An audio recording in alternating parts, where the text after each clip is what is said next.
नमस्कार। आप दीपोभव में आपका स्वागत है। गौतम बुद्ध जी का छठा उपदेश था असमय भोजन नहीं करना।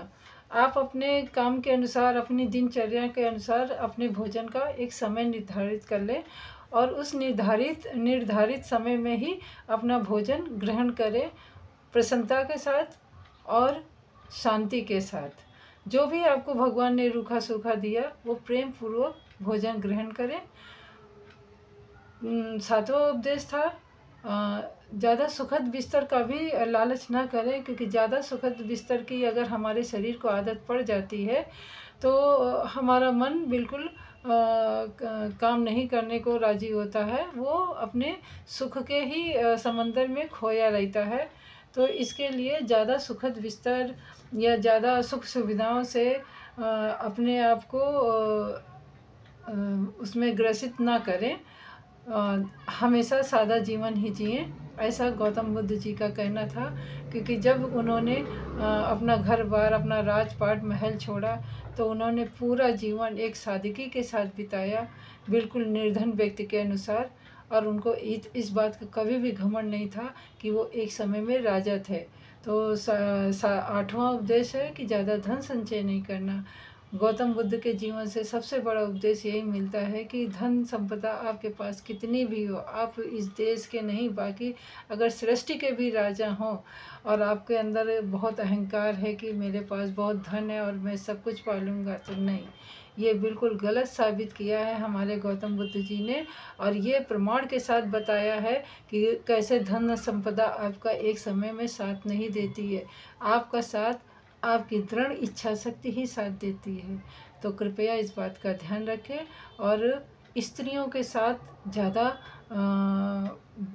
बोलचाल या व्यवहार, हाँ, आज के इस आधुनिक समाज में कार्यालय में स्त्री पुरुष सम कार्य करते हैं, ये मानते हैं। फिर भी इस विषय में थोड़ा सा आपको सचेत रहना है। अगर आप स्त्री हो तो पुरुष से, पुरुष हैं तो स्त्री से।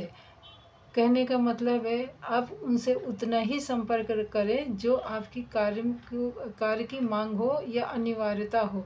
अन्यथा आप अपने मन पे कार्य करेंगे तो आप ज़्यादा सफल और शांतिपूर्ण जीवन बिता पाएंगे।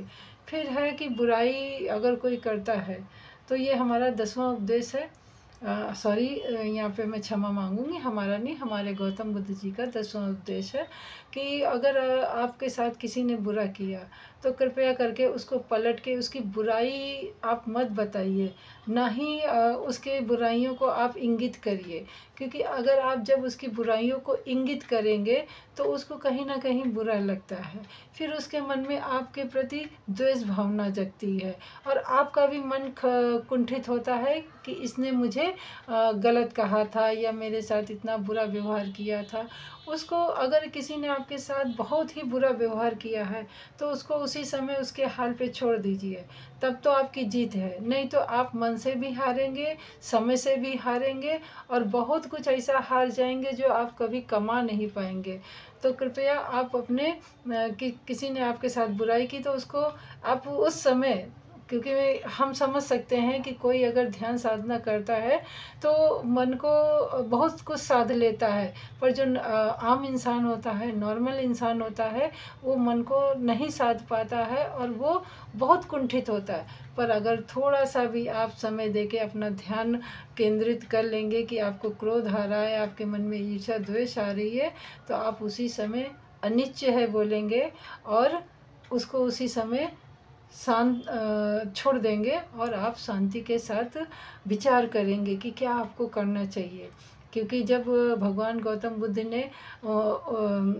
बुद्ध को उंगली मारने आया था तो गौतम बुद्ध जी ने ना तो अपना बचाव किया था और ना ही उससे डरे थे, बल्कि उन्होंने उसके व्यवहार का उत्तर अपने प्रेम पूर्वक व्यवहार से किया, अपने उद्देश्यों से उसका जीवन बिल्कुल एक क्या बोलते हैं कि दैत्य रूपी या डाकू से या बहुत कृत कार्य वो नहीं कर रहा था उसको, क्योंकि समाज ने बहुत सारा दुख दिया था। ये एक लंबी कहानी है, हम फिर किसी वीडियो में बताएंगे। तो हमारे गौतम बुद्ध जी के जो 10 उपदेश हैं, अगर अपने जीवन में उतार लेते हैं तो आपका जीवन बहुत ही सरल सुंदर बनेगा। ये मैं प्रमाणित करती हूँ, क्योंकि मेरा जीवन उन्हीं के मार्ग पे चल के थोड़ा सा शांत हुआ है। मन को जानने की जो समझने का थोड़ा बल मिला है वो गौतम बुद्ध जी के ही द्वारा मिला है। और छोटी से आप उन 10 बातों का एक छोटा सा सार बना लो कि आपको सादा जीवन पर उच्च विचार रखने हैं, क्योंकि उच्च विचार ही आपको समग्र सृष्टि में उच्चतम बनाने की ताकत रखता है। तो मिलते हैं अगली वीडियो में। नमस्कार।